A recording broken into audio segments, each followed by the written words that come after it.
Welcome to Pivot Parenting, where we help parents of teens overcome regret and disappointment to find peace and connection in every situation. I'm Heather Frazier, your parenting expert. Journey with me to discover effective parenting tips, improve family relationships, and build a brighter future for your kids. Buckle up, things are about to get better.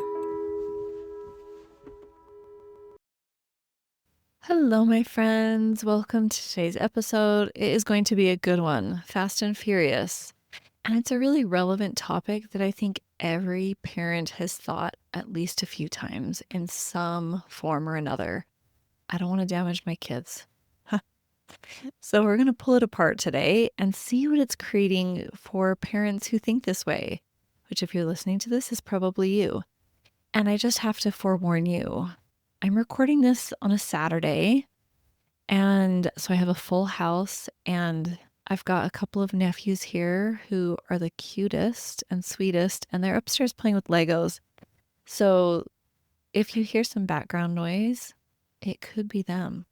But I want to break this topic apart in two ways: a developed emotional framing and a fearful, less developed, more common way that this phrase is used, or phrases like it. And I'll explain as I go along with examples. And at the very end of this episode, I'm going to teach you the best ways to mitigate damage and repair when you inevitably will damage your kids, because we all do, because we're human. One of the most memorable things for me, as far as thinking this, was my third child. She went through a phase where she really struggled for me to be out of her sight. And this was hard because I am a fairly independent mom and I like to do my thing. And I also love my kids and want to love and support them and not cause them pain and suffering. But I knew that this was unattainable in the way she wanted me around. And if I catered to it, it would actually be harmful because it was enabling unhealthy behaviors on her part to not be able to be without me. That is, at this age, it was not appropriate. And so that summer, I was asked to go to girls' camp.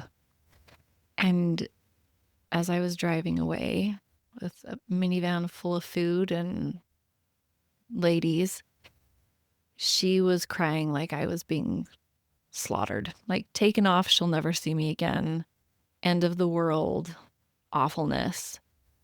And I knew that that was maybe a little too much, and that the damage that me leaving, when I got home and tried to repair and see what was going on, that it was pretty intense. And so if you're in this space, you're not alone. And I want to break this down in a lot of different ways. One of the main paradigms or methods that I coach with is called the model. And it was developed by Brooke Castillo. I went to the life coach school, and she breaks everything down into a 5-point system where we can analyze and look at it. And it goes circumstance, thought, feeling, action, result. So you have a circumstance, you have thoughts about that circumstance, which drive your feelings, which drive your actions, which yield a result. Okay. And I want to break this down using the model because I think it really lends a lot of clarity. So our circumstance for me, for example, was what was going on with my daughter, her mental state, and also if I was in the room or not, where I was and how long I was gone. It's what our kids are doing. It's anything going on with them that is not a thought, feeling, or action. And then how we speak and respond. So I want to break down the model with an example of maybe like yelling, because I think that's a little bit more common than separation anxiety. So let's imagine we have a yeller for a parent and they get angry really quickly. And so they have yelled at their child and maybe said some things that were unkind. And then we have the aftermath of that. And we have this parent who's thinking, I don't want to mess my kids up. I don't want to damage them. I don't want to be a problem that they'll have to work through in their future life. And we always have thoughts that we are cognitively aware of. They are what we're thinking. We know that we're thinking them. And those thoughts always have an undercurrent of subconscious beliefs that help color that thought in different ways. For example, the thought, I don't want to mess my kids up, seems like a decent thought, because if you think the opposite, I would love to mess my kids up, that's not very nice. But we have this thought of, I don't want to mess my kids up. And then we can have undercurrent thoughts, like an assumption that something has gone wrong if we do yell or if we do something that isn't perfect, that something has gone terribly wrong. We shouldn't mess up. A belief that we shouldn't mess up. A belief that we would be terrified and horrified if we repeated things that we didn't like about our childhood. I don't want to be like my dad or mom or whatever people might think. Thinking that you're a bad parent if you aren't perfect or your kid isn't perfect. Thinking that needing outside help, like a therapist or a clinician or a coach, is weak and shows flaws that you should be ashamed of. Because the thought in and of itself, I don't want to mess my kid up, could also have the undercurrent, and I'm going to talk about this more at the end, of, and so I'm not going to. I have power in this situation. I will try my best and repair as needed. It's not a problem to mess my child up, so I'm going to try my best not to, but I can also make peace with the fact that I am perfect. Those are undercurrents, and they color that thought, I don't want to mess my kids up, in a favorable or not favorable way. And so I want to dwell on the default setting that we all are handed, that most of us function on, which is the undercurrent of not wanting to repeat things that you didn't like about your childhood, or assumptions that things have gone wrong and you have failed and you should be ashamed of yourself if we do cause harm to our child, because we love our kids and we don't want to harm them. And all of these negative, painful undercurrent beliefs around not wanting to mess our kid up is not understanding fully and embracing why we're actually here, how humans actually think and feel, and what can be overcome and what we will never fully eradicate out of our brains, having unrealistic expectations. And they fuel our feelings, both the conscious and subconscious beliefs around harming our kids fuel our emotions. And it can be things like frustration, embarrassment, shame, guilt, anger, worry, fear.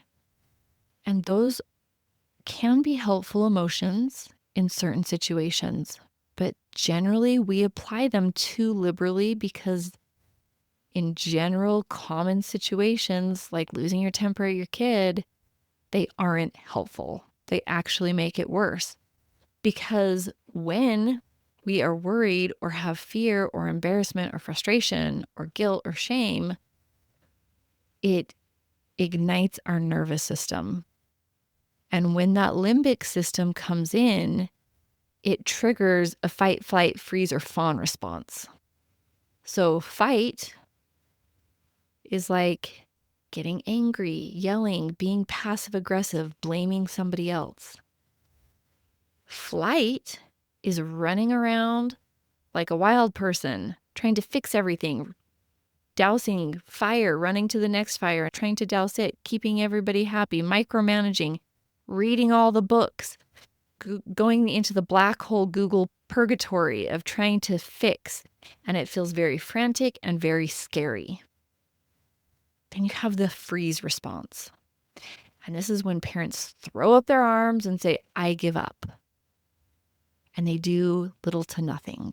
They feel very overwhelmed, very paralyzed, and they can look to others to fix it, or just sit and spin in like numb brain buzz.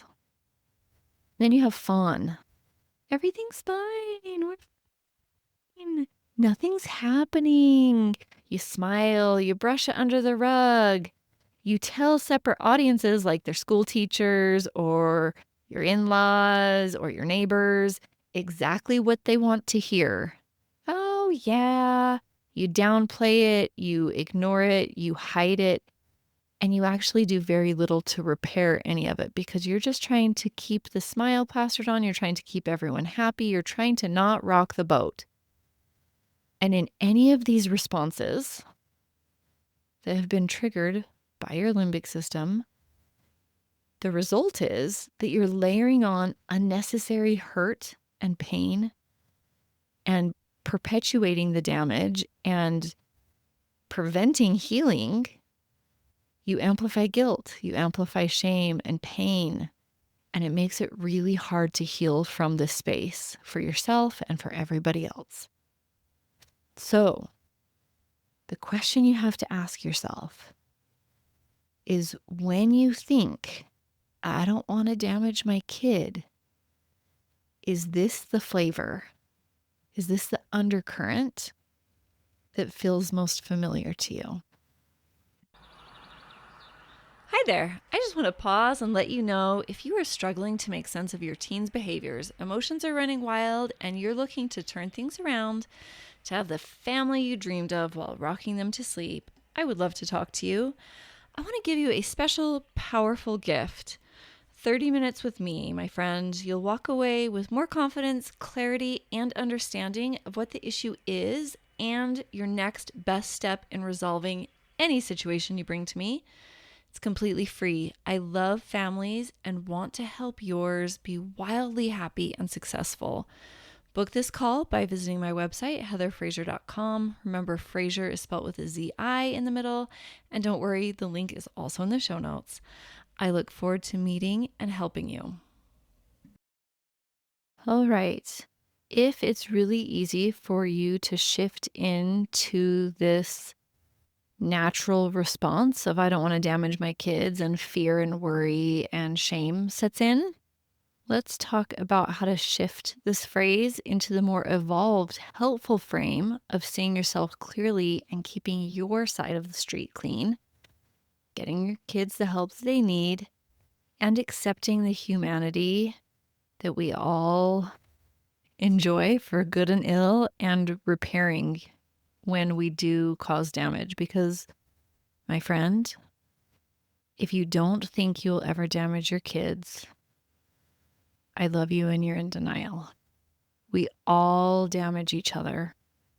We all cause pain, and it can vary from child to child. Oftentimes, parents will say, I don't understand what the big deal is. This is something similar that I've experienced, and it wasn't a problem. Why is it so hard for them? But when you can have the same mom and dad, and they parent the same, and you can have different siblings, and they all take away something different from the same parents. Some of us are more sensitive. Some of us are just made with tougher skin. And that's okay. There's nothing wrong with being sensitive. There's nothing wrong with being less susceptible to having your feelings hurt or things upset you. The crazy thing about wounds is that what could wound another to some degree would or would not wound other people to the same degree. And that's okay. That's because we're all unique humans. The more important part that we want to focus here is I don't want to damage my kids can be a positive, helpful way to think if it has that undercurrent of, but I will, and I'm human, and I can love myself and love my child even when we say or do unkind things to one another, intentionally and unintentionally. The trick is to focus on what is within your power. And it's not how your teens interpret your words and actions. It's not how they feel, and it's not how they heal. Those are things that we cannot control.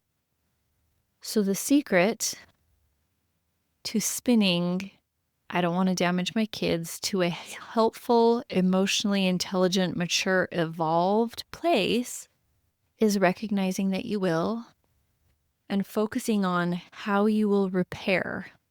That means apologize. That means own your mistakes. Make improvements in how you show up. How we own and have conversations around what has happened. So being willing to talk about things, having the hard conversations, saying the hard things. Yes, that was me, and I am sorry. Offering them professional support. If they want to have a counselor, coach, any resource that helps them to heal and understand what's going on within them and have proper boundaries and a quality relationship. And then we can choose patience with their timeline of choosing to think and feel how they want around our behavior. So if we look at a parent who yells a lot, again, some kids just water off their back like a duck, and some kids will be profoundly impacted by that.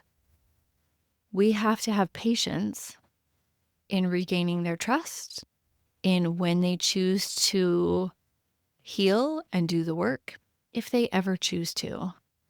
And we can express love. We can show that we are trying. We can have conversations if that's something that they're interested in. But to allow them to work through that according to how they are comfortable and how they want to, because we can't dictate that for them, but we can choose to be patient and kind and loving and supportive. And then getting our own help to best improve our thoughts and feelings and behaviors so that it is less likely we will damage our children. And when we do, intentionally or unintentionally, we will have the skills to repair. It really is that simple. Whether you're a yeller, whether you get passive aggressive and pouty, whether you forced your kid to go to church and now they're angry at you for it, or any other thing that they have received damage for, this is the process. We can choose how we repair. We can own our conversations and have them. We can offer professional support. We can be patient with our timeline, and we can get help ourselves. I am here if you would like help. I just recently met with a potential client, and he said, "How are you different from all the books and courses I have taken? What will you do that they cannot?" And it's true, I haven't taken all of the courses and I haven't read all of the books. But typically, they focus on what parents can say and do to secure certain behaviors from their children. And some of them are great, but it doesn't always fit every single situation we parents find ourselves in. And that can be really frustrating because it's like, oh, the book didn't teach this. But when we understand the principles and we evolve our emotional intelligence, then the situation can be as vast and varied as our children are. And we will know how to love, how to support. It doesn't mean that we get to avoid all negative feelings because we will mess up. Our kids will become angry or upset or whatever they like to do. But when we have the principles intact of emotional intelligence, we will never have regret and we will never say could have, would have, should have, because we will have done exactly what we know is best. And there is a huge amount of peace in that. All right, my friends, this is a quick one that I have for you this week. As always, if you like it, rate, comment, follow, share. And of course, if you want to chat over the details of what I've discussed here, please book a free peaceful parenting consult with me where we can come up with a custom plan to get you exactly where you want to be in your relationships. Have a wonderful week, and we'll talk to you next time.